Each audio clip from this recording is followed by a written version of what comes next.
Hello, and welcome to the Empowerography Podcast.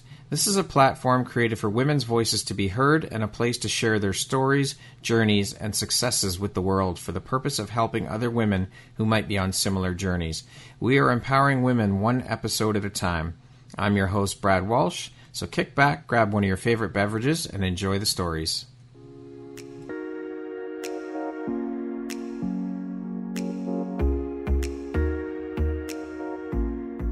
Please join us on Wednesday, March 8th to celebrate International Women's Day at the 3rd Annual Empowerography Live Women's Online Conference. The event will be running from 9:30 a.m. to 6 p.m. Eastern Standard Time. We will have 31 of the most incredibly inspirational, transformative, and influential women around who will be speaking at the conference. You can pick up tickets on my website at www.empowerographypodcast.com.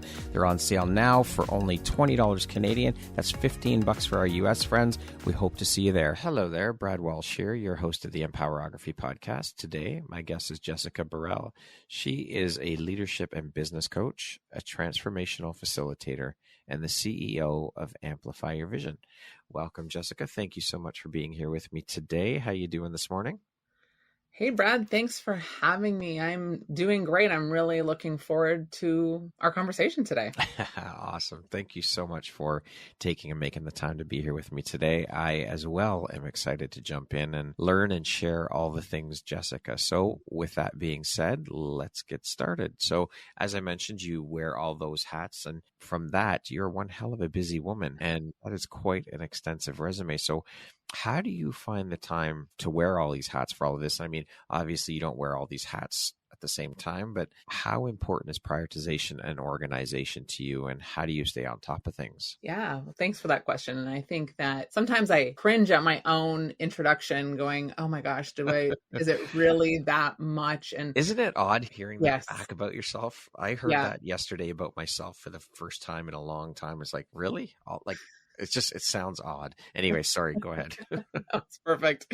And, as I work with a lot of women, and women in particular, like, we can get this real thing of busyness and, having all our worth tied to accomplishment. So sometimes that's what also makes me hesitate in the things that I'm up to is it's not from a busy perspective. It's from to your point, like prioritization, time management, and also empowering others from the lens of empowering others. So what I'll say is, yes, I'm a coach and I do leadership in business. And as a CEO, I have a team, and my team is highly skilled and incredible in that I can delegate. And delegation is a skill that I've learned. I worked corporate for 20 years and in leadership in corporate. And that was the biggest skill that I've taken away from my corporate days is how do I empower others so that they're using their gifts, so that I trust them and I guide them and coach and mentor my team. But they're the power players on the field, to be quite honest. And it's been more like, yes, I prioritize, I plan my day, I time block, and I organize in Asana and all the mechanics of it. But when I take that step back, I look at and say, my goal as an entrepreneur, my goal truly as Amplify Your Vision is how do I play in my zone of genius while my team is playing in their zones of genius, while we collectively support entrepreneurs and coaches in their zone of genius so they can empower others as well. And creating that ripple effect. So I time block, I plan my days. I'm very efficient with my time. Not that I don't, get in the doom scroll of Instagram from time to time. And I really come at it with that approach to say, I don't have to do in fact, I don't want to do all the things. I empower others to, and we do them together. Yeah. I love that you said that, because so often as entrepreneurs or solopreneurs, we believe that we have to do it all ourselves, that we have to figure out everything on our own. And honestly, we're not meant to. It's not, entrepreneurship is not meant to be done alone. We are meant to have support around us and to ask for help when we need it. There's nothing wrong with asking for help, but I think that there's a big bit of shame that comes along with asking for help. And I think that women deal with this a hell of a lot more, because women are just seen as the women who, as people who just get everything done, and they take on everything themselves and they do it all themselves. But it's not meant to be that way. And we can't, because we're going to burn ourselves out. Totally. And that's a very common thing too, that I'm hearing through conversations with a lot of women, that burnout is like at an all-time high, and women are leaving corporate because of the burnout. They're leaving like a mass exodus because it's so bad. Yeah, absolutely. And what I want to say, and I'm going to preface this by saying this is coming from so much love and compassion, because I've been there. And so we really sometimes get to check ourselves for martyr syndrome, and we get to check ourselves from a place of, dare I say, arrogance, that we think we're the only one who can do it. So yes, we get to ask for help. Absolutely. And we get to receive support. So there's one thing about asking, and there's a second thing about actually receiving it. Yeah, for sure. We're also checking in and being like, gosh, am I being a martyr? Am I actually being maybe a tad arrogant and thinking, gosh, only, I'm putting my hand against my forehead. Only I can do this, And I've been there. And so I say this with so much compassion, because I've been there, and all of a sudden I was like, wait a second, like, wow, okay. I think I'm the only one. And that's just not the case. And sometimes it's about finding the right people too. So sometimes we've been burned and had, the wrong people in the wrong places and, on our team. And sometimes it's just a matter of finding the right fit. So that would be my other challenge. I love that you brought that up and pointed that out, because you're right. Sometimes we think that we are the only ones that can do this and do that and complete these tasks. So thank you for pointing that out. That's very true. Keeping it real, Brad. I'm very curious, being a serial entrepreneur and wearing so many hats, what does your morning routine look like? Yeah, for sure. So I'm a mid-early riser. I wouldn't say I'm like a 5 a.m.er, but I'm typically somewhere between the 6 a.m., 7 a.m. hour. And I have 3 children also. So I do like to be up before them so I can get my bearings before I jump into supporting them in their mornings. And ideally, my ideal mornings, and this is about, I would say 80% of the time, I'm up, meditate, journal. I do some breath work, and I love to have, I have a premium YouTube subscription solely so I can listen to Abraham Hicks videos on YouTube. Do you know Abraham Hicks? Yes. Yeah. Okay. So I'm obsessed. And so after my meditation, I'll put Abraham Hicks on, and I do journaling, and, I have water, I have those pieces around me, and I like to sit in my favorite chair, but usually, fall and winter, by the fire. And I don't love journaling. I have a journal. I use Brendan Burchard's high performance planner, and I love it because it's got a lot of prompts in there for me. So I answer questions. I'm like, how do I want to intentionally create my day? And actually, I'll share with you, I don't think I've shared this with anyone yet. And my coach has challenged me every morning before I even get out of bed is get real into the gifts that I'm committed to bringing in the world in the morning, such that it brings emotion up for me. Okay. And like, what difference am I making? How can I use what I've got to serve others? So that's been a new practice, and that's pretty powerful. Great one. Yeah. Great way to start the day. Absolutely. I love that. Jessica, what is and what does a transformational facilitator do? So I have been in transformational work for the last 4 years, and it's emotional intelligence work. And I think the best way that I could describe it is creating leadership within myself. So transformational emotional intelligence work is like, how do I be radically responsible for everything around me? How do I operate from integrity and possibility, stepping into risk? But ultimately, it's not about leading others. It's about leading me. How do I lead myself, and how do I want to show up in the world? And I've been in that work. And so ultimately how it's grown over the past few years is that I was a student, and then a coach, and then I captained trainings in the work. And now I'm facilitating the work. So it is groups of adults that are, a mix of entrepreneurs, careers. Some of them are still in university, and I facilitate emotional intelligence training with the team such that they're coming up against all of the things that stop them in their life. Okay. And it's experiential in that we create scenarios that, how you do one thing is how you do everything. So we create special scenarios that they come against themselves, and they see themselves in a way that they've quite possibly never seen themselves before. And through the process, it's like 2 weekends and then a 3-month process. So altogether, it's about a 4 to 5 month process. Okay. And by the end of the process, they are playing team at a high level. They've never played team. And that means giving and receiving support. They're creating massive results in their personal life with their personal goals in a way that they've never experienced before. And they're taking a stand for transformation in the world. Like, everyone gets to have love and peace and freedom in their life. So they're also standing that, how can we make a difference in the world? Yeah. Which is important. And I believe that we're all brought here with our own unique individual gifts. And I think that we owe it to the universe, God, whatever you believe in, to share those gifts with the world, because who are we to deny the world of our gifts? Absolutely. And I love that you said, you were talking about your transformational facilitator and how you learned first to lead and show up for yourself. And that is so important, because once we learn how to do that, that will then in turn help us learn to lead and show up for others. Absolutely. I love it. Well, I'm really big on an integrity, Brad, and integrity starts with me. And who am I to show up and coach other people when my shit isn't together? How long have you been a leadership and business coach, and what inspired the journey for you into the world of coaching? Yeah, so I've been coaching for, my goodness, every time I've been saying 7 years for the last few years. So I'm like, how long has it actually been? So I would say probably the last 8 or 9 years. And I really was inspired in corporate. Like, I worked corporate for 20 years and I wanted to lead and support people. I was never clear on what was really driving that. I just knew and trusted myself, and like, how do I support other people in creating things that they want? And I was in therapy, oh my goodness, quite a few years ago, I'd say 12 years ago.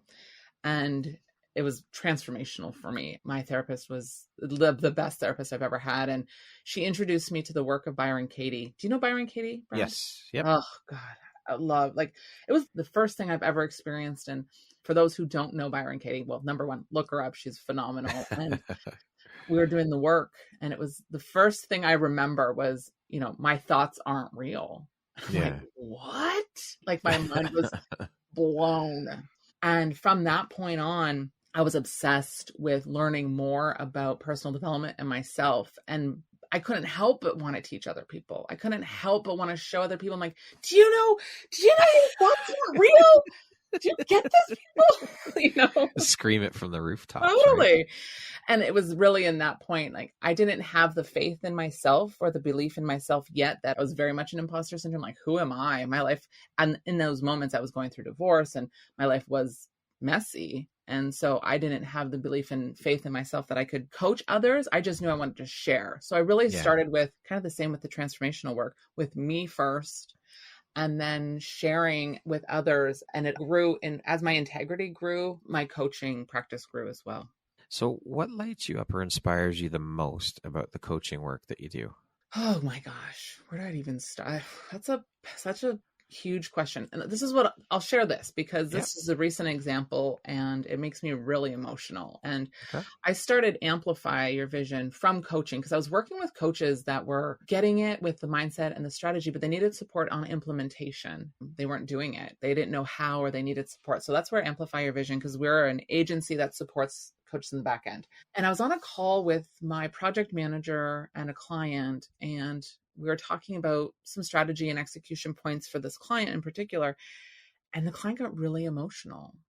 And she said, I have never felt supported in my business like this before. And then I got emotional in my project, and we all were really emotional, because what lights me up is people, and I said this, but people being in their zone of genius, people doing work that excites them.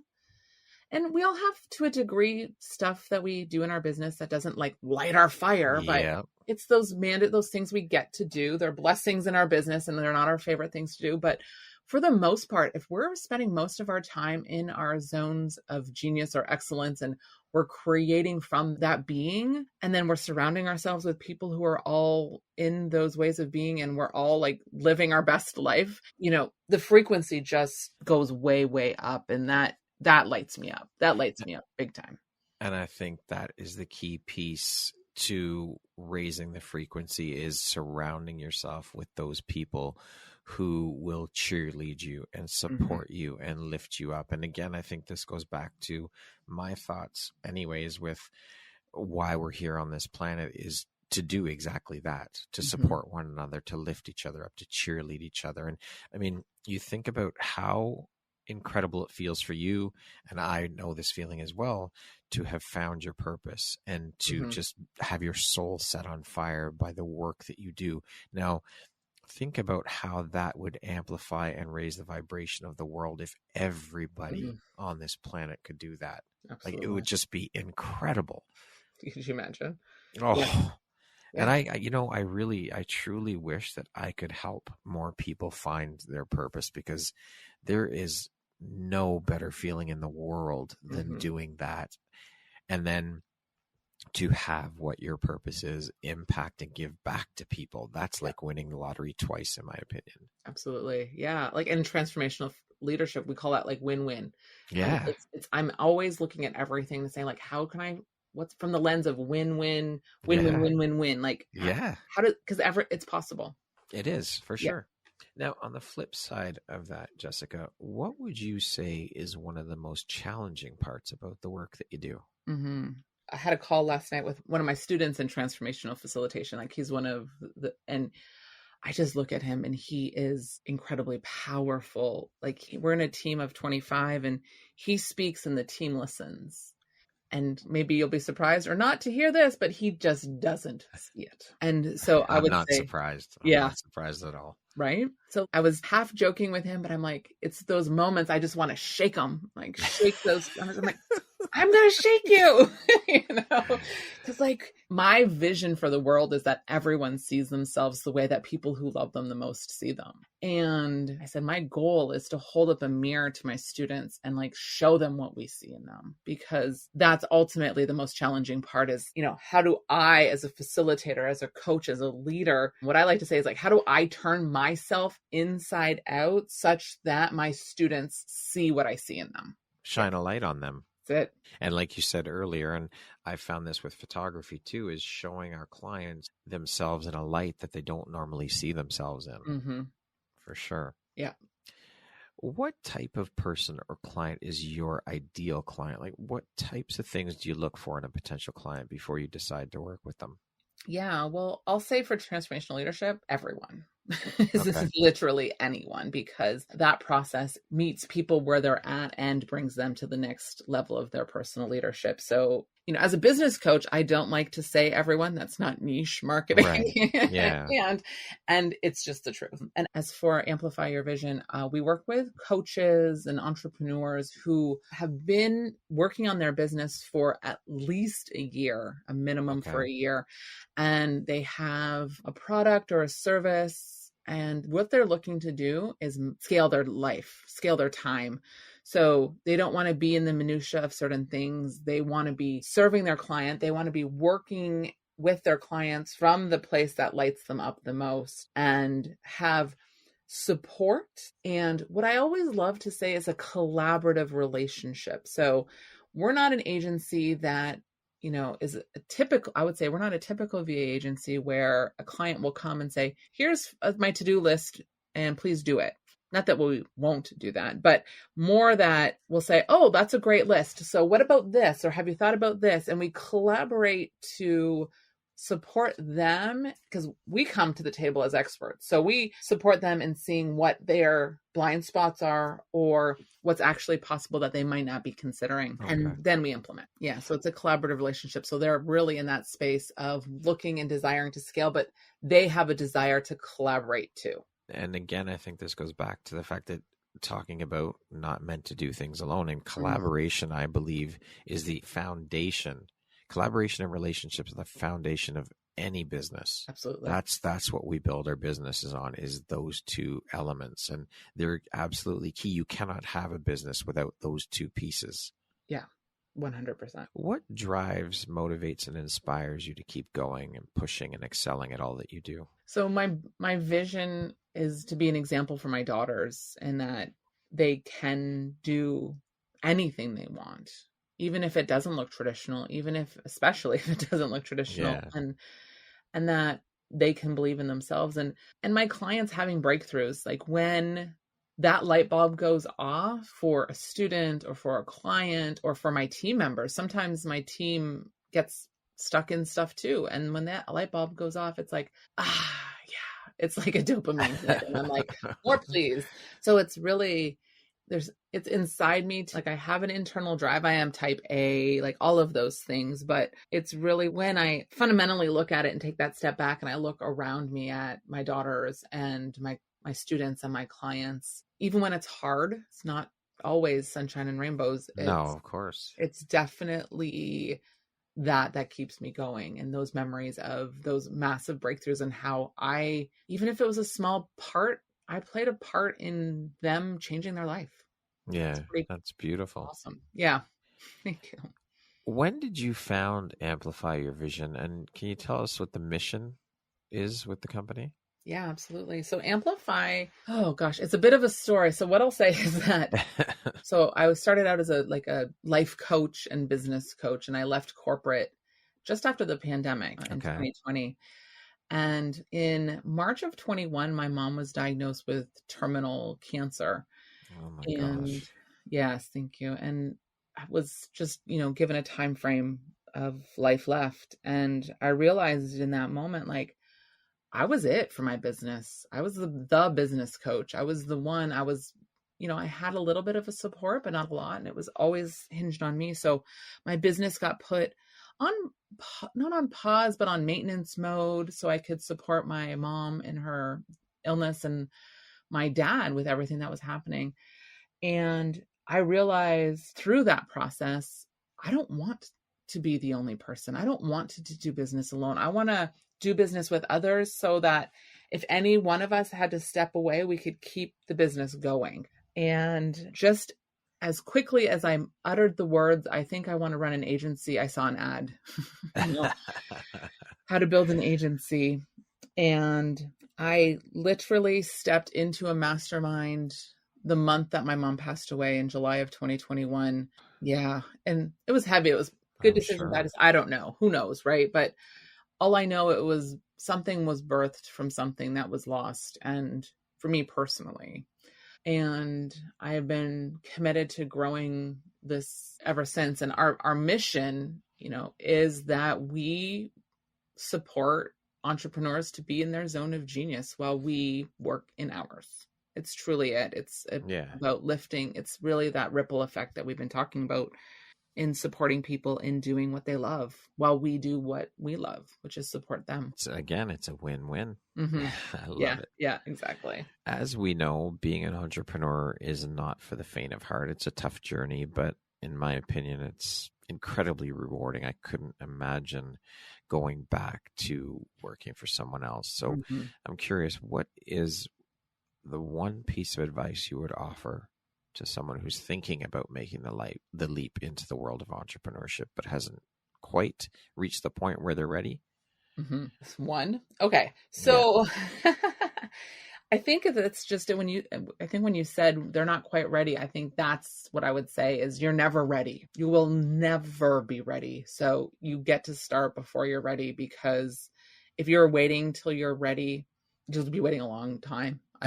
You'll never start, because there's never a right time. There's always something. And then I can't help myself. The second thing I want to say That's all right. is that entrepreneurship, this is the long game. It's a long game. It's not a quick, and maybe and not that you can't create income fast and giant, like, of course it is more in the long game. So I once heard a quote. It's like, I became an entrepreneur so that I didn't have to work 40 hours for someone else. Instead, I got to work 80 hours for myself. Yeah, exactly. And like, maybe not that extreme, but it's really that mentality. It's like, I have to love it so much that I'd be willing to. But that's it, right? You are okay when you find what you love. You are okay with putting in 60, 70 hours because it's yours. You birthed it, you're growing it, and you're doing something you love to do. Exactly. What are your thoughts on the landscape of entrepreneurship and women-run businesses in terms of how it's evolved and how it's continuing to shift and evolve today? Yeah, I was thinking about this question, in advance, and I really want to say that I think it's incredible, like women coming and like chasing their dreams and creating businesses they're passionate about. And I think the one thing that constantly comes up for me, specifically for women, is this idea of we can have it all. We don't have to do it all. Because what I do see sometimes is to the burnout point earlier, it's like we still, oh gosh, I'm trying to think of the saying, but it was like, we have to run a business like we stay at home, be a stay-at-home mom. And we have to be a stay-at-home mom, but we have to have something that we're doing. You know, it's really a lot of these expectations, whether it's society or ourselves or our family, puts on women in the workplace, and especially working moms. So you can have it all and you don't have to do it all. So Very important. that's really what comes up for me around it. Yeah. Now, in your line of work, in your position that you're in, are you seeing a big shift in terms of more women making the jump into entrepreneurship? And if so, why do you think that is? It's really hard for me to be objective on that one because it's like I primarily work with women. Yeah. When I look at like my Facebook and who I'm surrounded by, it's like 80-90% women. So I would say yes, but then it's a little skewed. I think though, to the second part, I think what happens is women look and say, I want more flexibility. I want to be able to have a Wednesday afternoon off to go be with my children, if that's the case, or go have a self-care day. For me, those pieces are coming into place from a place of flexibility, from a place of I want to manage my schedule, especially if they don't have a supportive culture in their workplace, which I hear a lot. I hear a lot in, not that Canada doesn't, but I hear I have a lot of American friends that seem to have a lot more challenges. And considering in the States, they have like 0 maternity leave. I really see that as an option of why wouldn't they want to be doing something for themselves in those cases. So in terms of this shift in mindset for women, and as you said, I think they're still struggling with women leaving that world and jumping into entrepreneurship, but and even in the corporate world, with women dealing with the bullshit and the barriers and the old boys club bullshit. So how do you think that women continue to push through and break down these barriers and these ways of thinking? Yeah, I think it starts with finding allies. And I think the very first time you and I had this conversation, that was the feedback I gave. It's really refreshing having people, like men in particular, that are allies. So I think that while a lot of the paradigm exists, of course, I think that there's ways to take that step back. And because I worked corporate for so long, I had an opportunity to get the landscape and say, like, who is an ally? Who can I look to as a mentor? Who is, a powerful leader, who's a man, and also the women in the organization that are leading as well, and saying, like, how do I get mentorship from them? So for me, it was always the mindset of look for what's working. So yes, I want to interrupt the things that aren't, but I also think that if we're leading with what works and we're doubling down on what's working, that's going to grow a lot faster until it just becomes overwhelming. And also my motto is always, if you don't have it or you can't see it or it doesn't exist, then it's like your job, but like it is up to you to create it. You be the leader then. Yeah. If you aren't seeing it in your organization, start a women in leadership, start women mentors, start it, because we can't sit back and go, oh, well, like I'm waiting for someone else to do it. Yeah, you're someone, do it. Yeah, absolutely. 100%. Being a leadership and business coach, obviously mindset is an incredibly important piece to the entrepreneurial and business puzzle. Can you speak to how important a part mindset has played in helping you in your business, and just how important mindset is to our daily routines and successes? Yeah, of course. Like what I would say is it's everything, you know, and not that we don't need execution. Of course, we get to execute and strategy, but I think that without a healthy mindset, the other things, you're just not going to be able to create what you want. And I want to be clear, because I hear this might sound like a judgment, and it's certainly not meant to be, but I do see a lot of mindset coaches out there, and it's like the power of positive thinking. And I think that matters. But I think there's two things at play. It's one is like uncovering what the limiting beliefs are and getting clear on like, not extensively, but like, where did they come from? How did they get here? Understanding and like unpacking that. And so you can really get to the bottom of that and then making the choice to say, okay, like that was my past and I acknowledge it and it is what it is, and going, I'm here now. And how do I then start to create something new with my mindset? And every time a limiting belief pops up for me, I have tools that work, and then getting clear on what those tools are and then using them. Because I think another thing is a lot of people have tools. It's kind of like, weight loss or, budgeting. We know how to do it. And people are like, oh, I don't know what I'm doing. And I'm like, well, we do. We do. And, but what happens is we're just not doing, it's kind of goes back to those pieces in our business that it's like, oh God, I know I get to be doing those pieces and I don't want to be doing them. But I love that you said you're purposeful in how you said that. Is you're talking about stuff that we don't want to do, but you still phrase it as we get to do, not we have to do. Mm-hmm. That little tweak of that one word, it makes a huge difference. Totally. Absolutely. Because when we're looking at it as have to, that's how it feels. It feels heavy and arduous and like, ugh. I love that though, that little intention there with the language. Language matters. Yes, for sure. Time. Yeah. And that's part of mindset. Part of mindset is like my language matters. And I would say if, you are with you the most out of anybody else on the planet. Yep. And, taking a real inventory of how you speak to yourself, your inner dialogue, and without a judgment or shaming yourself, just notice, oh, wow, I would never talk to anyone else like that. Ever. That's key. That is absolutely key for sure. I have a friend that has said that to me multiple times when I've beaten up on myself, or I should say, would you ever speak to me like that? Would you speak to your mother like that? Like, think about it and put yourself there, and you realize, no, I actually wouldn't. You're right. Mm-hmm. But we don't take the time to step back and look at it that way. Yep, totally. What is one tip or takeaway that listeners can implement immediately that you could share about reconditioning their mind for the success? It's a couple step process, but this is what I'll say is whenever I'm on, I like to call it's a train of thought. So when my train of thought starts to go down that road of self beat up, I physically interrupt it and I shake my body and I'm like, stop, whoa, whoa, whoa, stop.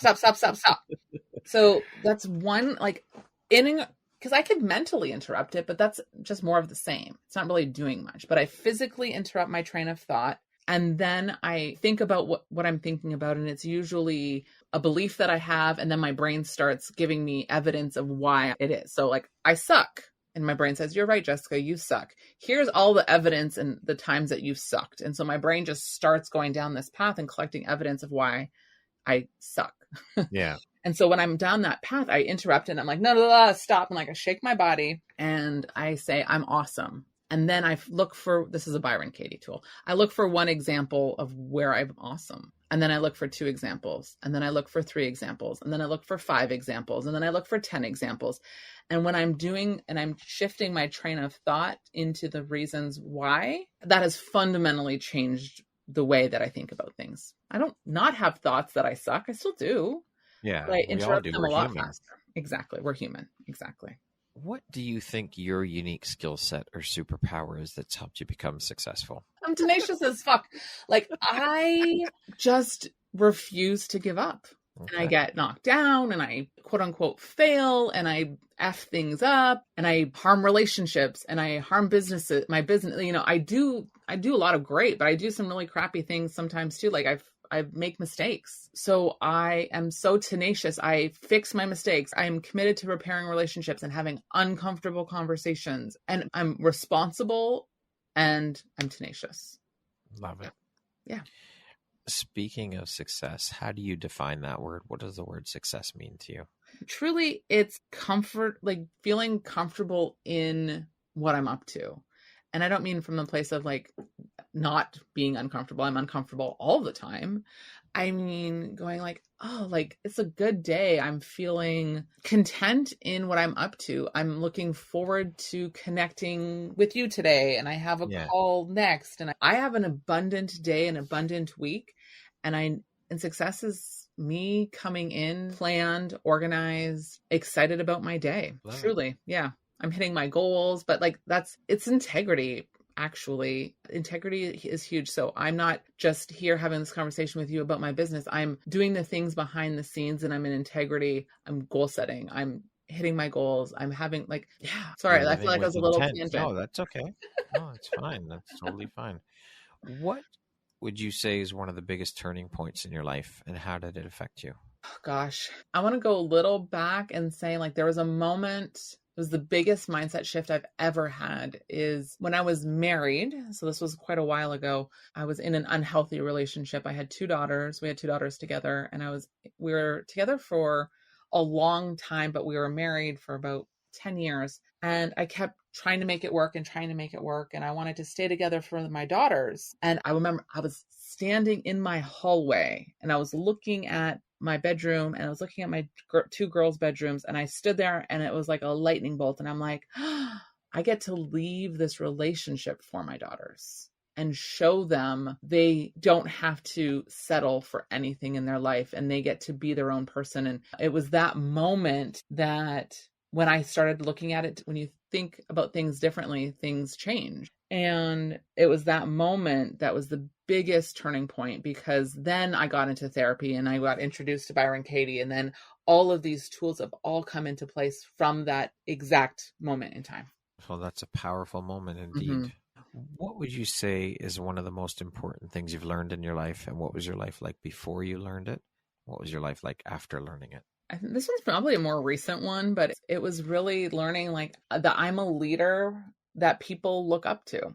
And when I got to be fully in ownership of that, it shifted how I showed up. So before I took it for granted, or it was a burden, or sometimes I was like a martyr about being a leader, and I could barely even utter the words I'm a leader. And I had a lot of stories. So I worked through some mindset blocks around leadership. And when I finally stepped into it, my life has shifted from my own in how I show up for myself, how I show up for other people. And it's also in like being in ownership so that I could be responsible with it. This feels a little arrogant, but I'm going to say it anyway. It's like with great power comes great responsibility. So when people look at you as a leader, like you get to be responsible for that. Yeah. And like, how are you showing up? And the example that you're choosing to set for people who look up to you as a leader. Who in your life, Jessica, has had the biggest impact on you, and why? You know, it's probably my grandmother. So my mom's mom, she is like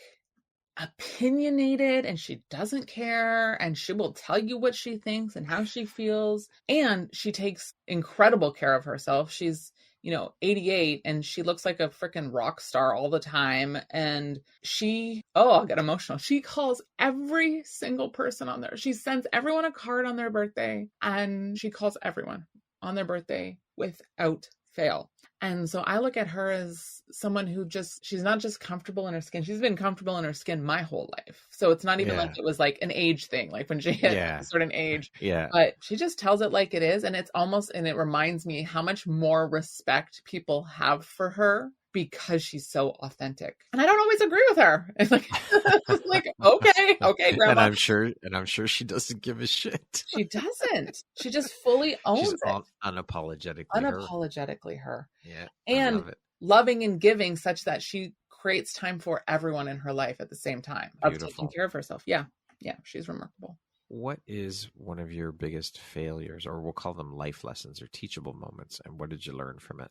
Oh gosh, I was having trouble narrowing this one down. I would say probably one of my first clients I had in my agency was a really good friend of mine. And I was missing the mark on her project. Me personally, this was before I had a full team. It was just me and one other person. And it was really on me, missing the mark with her. And to the point when every time she messaged me, I would be like sick to my stomach about it. And so until finally I paused, I said, let's jump on a call. We got to get on a call. And I got on the call with her, and I took 100% ownership, even for everything. I took 100% ownership. It wasn't about her or her miscommunications or my one team member. It was just like, I just took full responsibility for it and owned it. Radical responsibility. Radical and acceptance. responsibility. And, you know, my ego was like, "Ooh, are you sure? Are you sure you want to do that?" Took a big hit. It did. It really, really did. So but good for you for owning it, though. Yeah. Yes. And then we could start from that space and then come and like, okay, let's like a little bit of like me being ownership, responsibility, hitting the reset button, and then rebuilding, like a little bit of rebuilding that relationship. But the second I took responsibility, a lot of it was repaired right away. I'm sure. Yeah. What does the word empowerment mean to you? Truly, it's around me holding space or holding the mirror up to say, like, you can do this yourself. You don't need me to do this. It's not about doing for others. It's about giving them tools or support or space for them to do it themselves. Beautiful. We're going to jump into a little rapid fire section here. So the next grouping of questions is just be 2, 3 forward answer type. Oh gosh, thing, okay? I'll try. Okay. Jessica, if you could teach the world one thing, what would it be? Love yourself. How would you describe yourself in one word? Committed. What is your personal motto? Trust yourself. Trust myself. If you were writing your autobiography, what would the title be? Are you sure? Question mark. That just came out. What is your favorite self-care practice? Journaling in my favorite chair by the fire with Abraham Hicks. If you could be remembered for one thing, what would it be? You felt loved with me. At what time of day do you get your best work done? Mid-morning. And that concludes our rapid fire section. Now back to our regularly scheduled program. You did well. Good job. Thanks. What challenge in your life would you say has shaped you the most? I'd say probably like dealing with my mom's terminal cancer diagnosis and 4 months later passing. It used to be my divorce. But what I realized through my mom's illness was like, life is now. We wait and we don't tell people what we think or we love them or how we feel, or we hesitate on our goals and what we want. And it's like, fuck that. Life is so precious. It could be gone in a minute, which I knew before then, but it was just not that close to me. And it's like, what the fuck are we waiting for?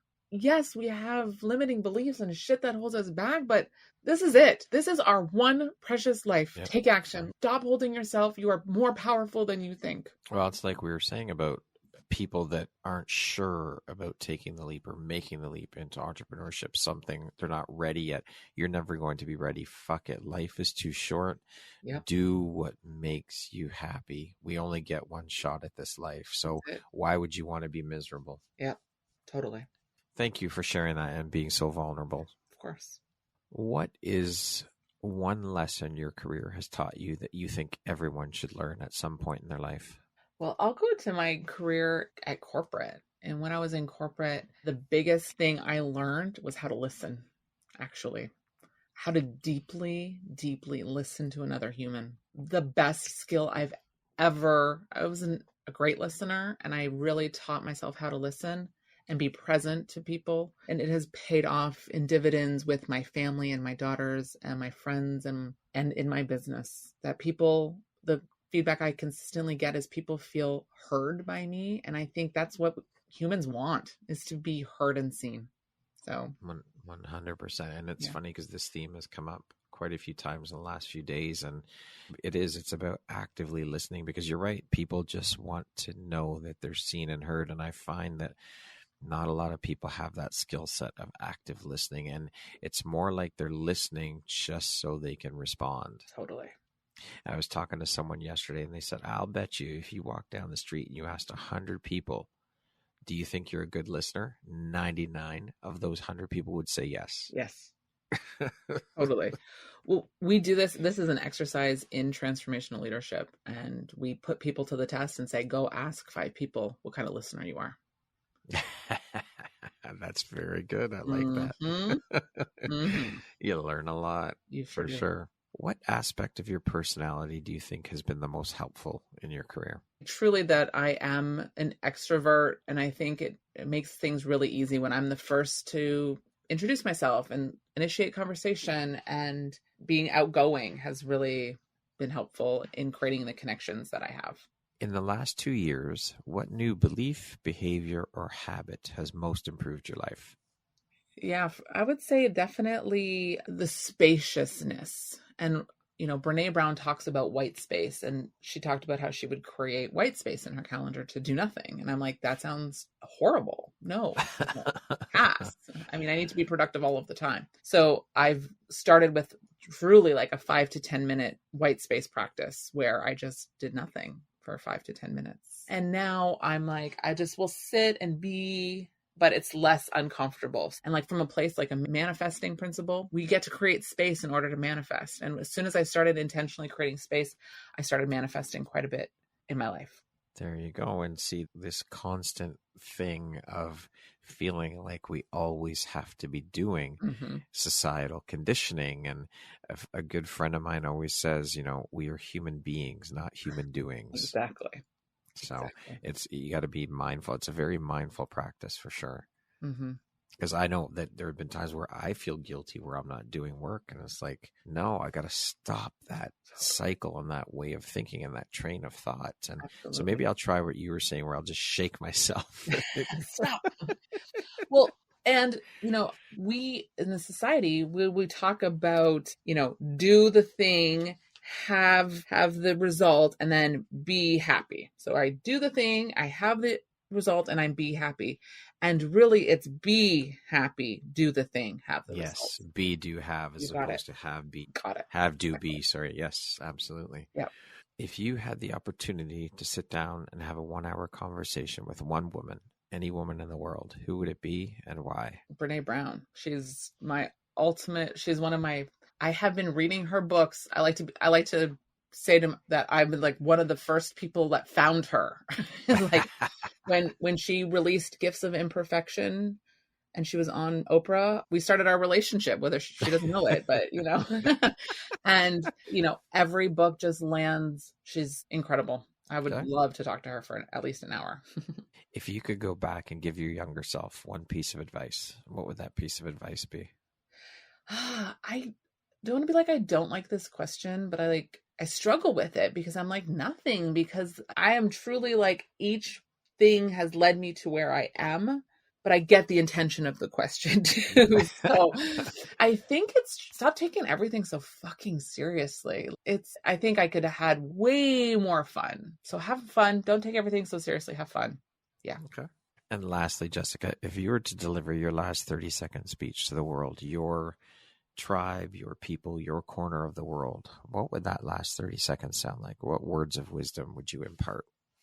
If the only thing you take away from this entire speech was that you could radically change your life by believing in yourself, by not just hearing what other people are saying about you, but choosing to believe that it's true and living your life from that lens, you would fundamentally change your life.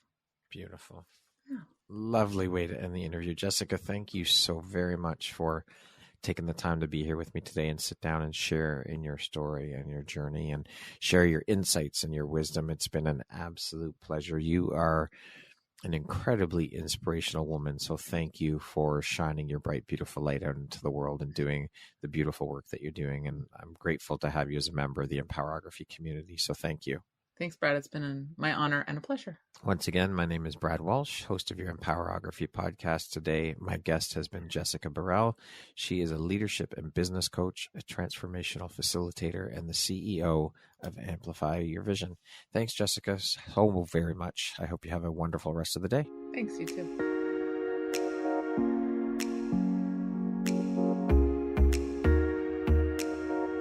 Thank you very much for listening to this podcast. If you haven't yet, please be sure to subscribe, rate, review, and share with all your friends. You can find me at visuphoria.ca and follow me on Instagram at Empowerography Podcast and on Facebook at Empowerography. Please join me next time for another inspirational story from yet another amazing woman.